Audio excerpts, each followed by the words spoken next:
सबसे पहला क्वेश्चन है दोस्तों, पारा का अयस्क क्या है। मोस्ट इंपॉर्टेंट है, आपको बताना है कि पारा जो है उसका अयस्क इनमें से क्या है, आपको बताना है।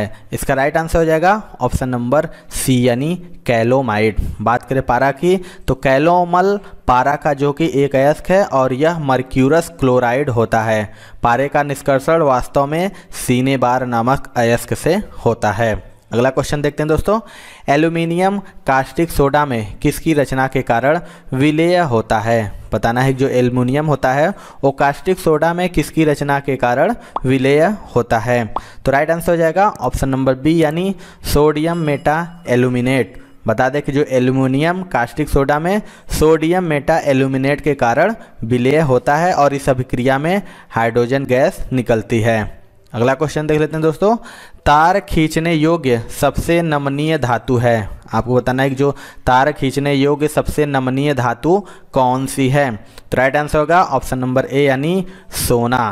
बता दें कि सोना जो कि धातु वर्धनीय तार खींचने योग्य सबसे नमनीय धातु होती है। चलिए दोस्तों अगला क्वेश्चन देख लेते हैं, अत्यधिक आघातवर्ध्य धातु कौन सा है। मोस्ट इंपॉर्टेंट है, बताना है इनमें से कौन सा अत्यधिक आघातवर्ध धातु है। तो इसका राइट आंसर हो जाएगा दोस्तों ऑप्शन नंबर डी यानी सोना। सोना जो कि यानी गोल्ड, सोना जो कि सर्वाधिक आघातवर्ध और साथ ही सर्वाधिक सूतन्य धातु है। आघातवर्ध्यता और सूतन्यता में चांदी का जो स्थान है वो दूसरा होता है। अगला क्वेश्चन देख लेते हैं दोस्तों, निम्नलिखित में से किस धातु का तार सरलता से खींचा जा सकता है। आपको बताना है कि इनमें से कौन सी धातु का तार सरलता से खींचा जा सकता है। मोस्ट इंपॉर्टेंट क्वेश्चन है। तो इसका राइट आंसर हो जाएगा ऑप्शन नंबर बी यानी तांबा, कॉपर। आपको बता दें तांबे का बहुत ही महीन तार आसानी से बनाया जा सकता है और यह तांबे के सुघट्य गुण के कारण संभव होता है। अगर तन्यता के अनुसार प्रमुख धातु अगर बात करें दोस्तों तो हो जाता है सोना, चांदी, प्लेटिनम, लोहा, निकेल, तांबा, एल्यूमिनियम, जिंक, टीन और लेड। अमलगम में रहता है, आपको बताना है कि जो अमलगम में रहता है उनमें क्या रहता है। तो राइट आंसर हो जाएगा दोस्तों ऑप्शन नंबर सी यानी Hg यानी पारा अन्य धातुओं के साथ मिलकर धातुई घोल बनाता है जिसे अमलगम कहते हैं। अगला क्वेश्चन देख लेते हैं, किस तरह की वेल्डिंग प्रक्रिया में इलेक्ट्रोड का व्यय होता है।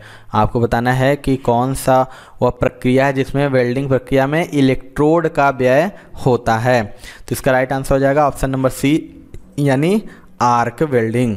आर्क वेल्डिंग प्रक्रिया में इलेक्ट्रोड का व्यय होता है और इसमें वेल्डिंग रॉड की आवश्यकता होती है। इस प्रक्रिया से की जाने वाली वेल्डिंग में मुक्त होने वाला ताप जोड़ी जा रही धातु को गला देता है ताकि उसे प्रविभाज्य रूप से जोड़ा जा सके। अगला क्वेश्चन देख लेते हैं, बेसेमर प्रक्रिया का उपयोग किस में होता है। आपको बताना है जो बेसेमर होता है प्रक्रिया होता है उसका उपयोग इनमें से किस में होता है। मोस्ट इंपॉर्टेंट, तो इसका राइट आंसर हो जाएगा ऑप्शन नंबर बी यानी इस्पात स्टील में। बेसेमर प्रक्रिया की आविष्कार की बात करें तो 1850 ईस्वी में हेनरी बेसेमर ने किया था और इस प्रक्रिया द्वारा बृहत मात्रा में ढलवा लोहे से इस्पात बनाया जा सकता है। अगला क्वेश्चन देख लेते हैं दोस्तों, थर्मिट वेल्डिंग है एक प्रकार का। आपको बताना है जो थर्मिट वेल्डिंग है वो एक प्रकार का क्या है। तो राइट आंसर हो जाएगा ऑप्शन नंबर सी यानी फ्यूजन वेल्डिंग। थर्मिक वेल्डिंग जो कि फ्यूजन प्रकार की वेल्डिंग है और इसमें जोड़ी जाने वाली धातु के चतुर्दिक प्रतितापित थर्मिट स्टील के द्रव द्वारा वेल्डिंग की जाती है।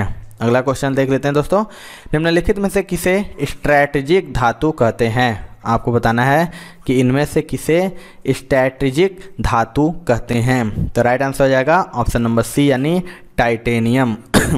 बता दें टाइटेनियम, क्रोमियम, मैग्नीशियम, जर्कोनियम आदि जैसी धातुओं का उपयोग रक्षा सामग्रियों के निर्माण में किया जाता है क्योंकि ये धातुएं हल्की होती हैं और टूट फूट का सामना करती हैं और वायु में लंबे समय तक पड़े रहने पर भी इनका संरक्षण नहीं होता है।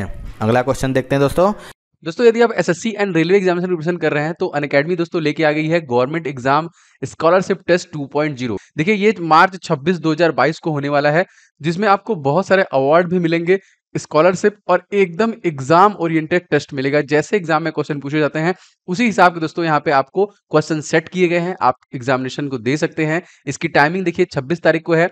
अगर आप बैंक एग्जाम के देना चाहते हैं तो 10 बजे है और एसएससी के लिए 2 बजे, और रेलवे एग्जाम से तैयारी कर रहे हैं तो एकदम एग्जाम पैटर्न पे आधारित सभी प्रश्नों को 5 बजे टेस्ट के माध्यम से दे सकते हैं। इसके अलावा दोस्तों अगर आपकी रैंक 1 आती है तो आपको लैपटॉप मिलेगा, अगर 2 से 6 में आती है तो स्मार्टफोन, 7 से 16 में आती है तो वायरलेस ईयरफोन, और 300 विनर्स जो होंगे उनको 1000 का अमेजन गिफ्ट वाउचर और 400 विनर को अनअकैडमी स्कॉलरशिप मिलने वाला है। तो बहुत ही मजेदार है। अगर आप प्रिपरेशन में लगे हुए हैं तो आप फटाफट इस टेस्ट को दीजिए, फटाफट कर लीजिए एनरोल। वीडियो के नीचे डिस्क्रिप्शन बॉक्स में आपको सबसे पहला लिंक मिल जाएगा, उस लिंक पे क्लिक करके अपने को एनरोल कर लीजिए, और ये एकदम फ्री में एनरोलमेंट है, ऐसा कुछ भी नहीं, इसका कोई पैसा वैसा नहीं है। तो फटाफट एनरोल कर लीजिए, link in the description box. निम्नलिखित में से कौन सा तत्व स्वतंत्र अवस्था में पाया जाता है? मोस्ट इंपॉर्टेंट है दोस्तों ये क्वेश्चन, आपको बताना है कौन सा तत्व जो कि स्वतंत्र अवस्था में पाया जाता है।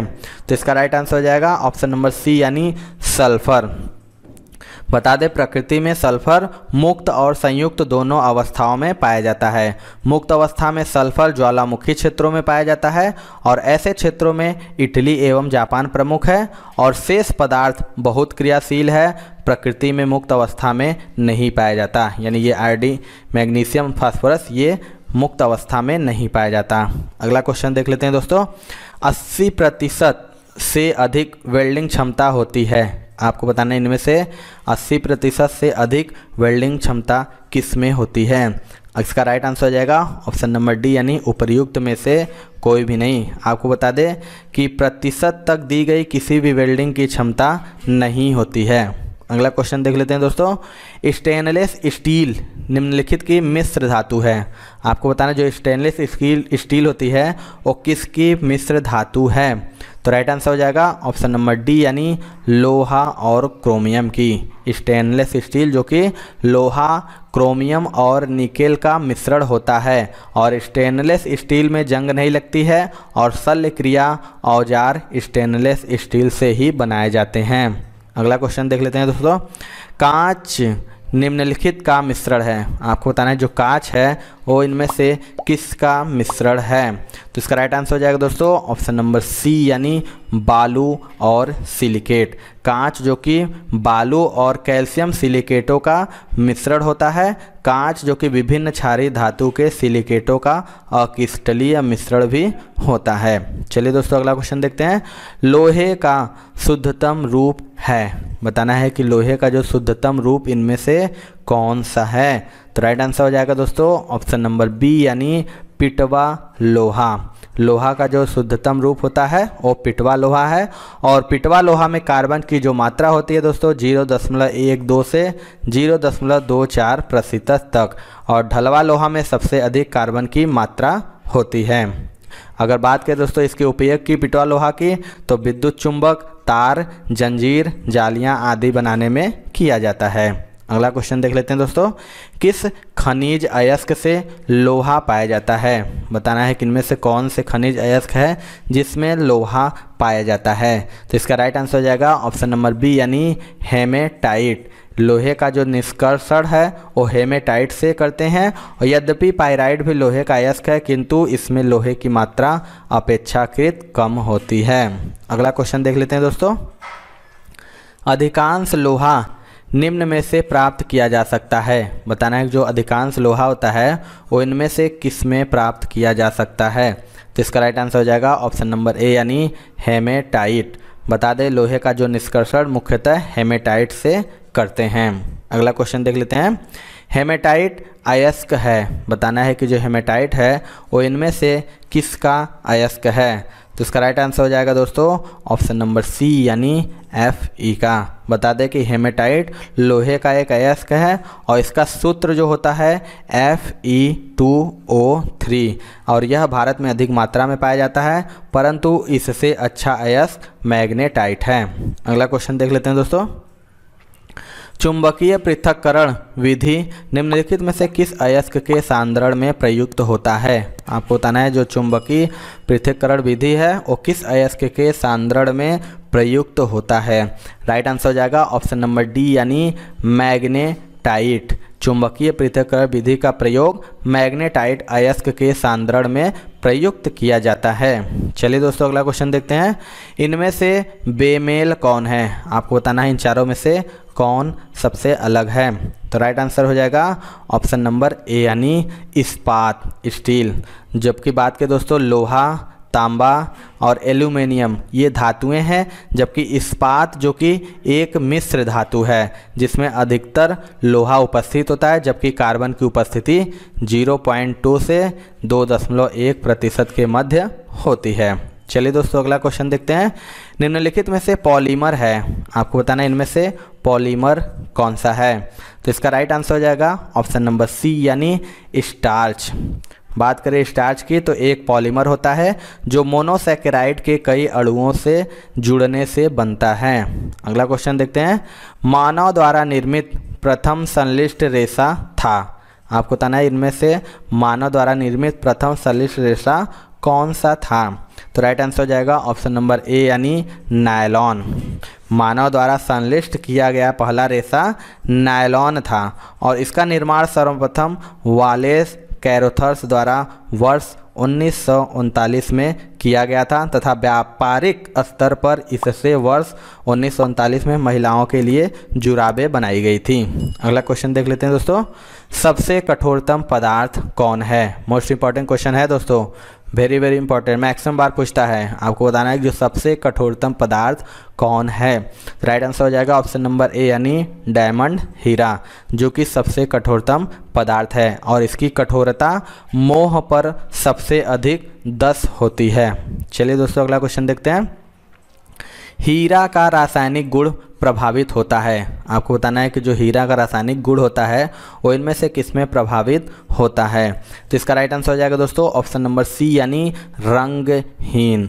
यानी जो शुद्ध हीरा होता है वो रंगहीन पारदर्शक घनाकार क्रिस्टल होता है। जब हीरे को विशेष कोड़ों से काट दिया जाता है जिससे इसमें प्रवेश करने वाले प्रकाश का पूर्ण आंतरिक परावर्तन हो सके तो यह चमकने लगता है। अगला क्वेश्चन देख लेते हैं दोस्तों। सिलिकॉन कार्बाइड का उपयोग किया जाता है, आपको बताना है जो सिलिकॉन कार्बाइड है उसका उपयोग कहाँ पर किया जाता है। तो राइट आंसर हो जाएगा ऑप्शन नंबर ए यानी बहुमूल्य कठोर वस्तु को काटने में। सिलिकॉन कार्बाइड को कार्बोरेंडम भी कहा जाता है और इसे कृत्रिम हीरा भी कहते हैं क्योंकि यह भी पर्याप्त कठोर होता है और बहुमूल्य कठोर वस्तुओं को काटने में काम आता है। तो ये थी दोस्तों आज की वीडियो। आपको वीडियो कैसा लगा कमेंट सेक्शन में जरूर बताइएगा। वीडियो पसंद आएगा दोस्तों तो एक लाइक जरूर करिएगा। चैनल पे हमारे नए हैं तो चैनल को जरूर सब्सक्राइब कर लीजिएगा। तो मिलते हैं दोस्तों अपने अगले वीडियो में, तब तक के लिए जय हिंद जय भारत।